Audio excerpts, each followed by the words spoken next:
انتخابات ریاست جمهوری روسیه به رقابت جدی صورت میگیرد، زیرا مقامات یگان نفر از نامزدهای جدی و رقیب احتمالی برای ولادیمیر پوتین را به این کارزار سیاسی راه ندادند. از طرف دیگر سرکوب بیرحمانه دیگراندیشان و مطبوعات مستقل در روسیه همچنان ادامه دارد. انتخابات ریاست جمهوری که آن را عادلانه و شفاف نمی‌شمارند، اولین انتخابات بزرگ در روسیه و بعد از تجاوز این کشور به خاک اوکراین است که سال 2022 آغاز یافت. نخستین قطعه‌های رایدهی در چوکاتکا و کامچاتکا دوردست باز شد. در مجموع کمیسیون انتخاباتی روسیه بیشتر از 112 میلیون نفر مردم برخوردار از حق رای را در داخل و خارج از کشور ثبت نام کرده است. انتخابات در نیمجزیره کریم و حدودهای دیگری غصب شده اوکراین، ولایت‌های دونتسک، لوگانسک، زاپاروژیه و خرسون برگزار می شود.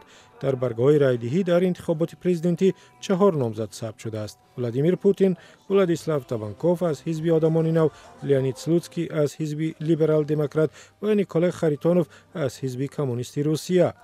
بوریس نادژدین، یک سیاستمدار زیر جنگ در اوکراین، را به حیث نامزد به مقام رئیس جمهوری ثبت نام نکردند، زیرا به گفته کمیسیون انتخاباتی در جمع‌آوری امضای مردم به خطا راه داده است.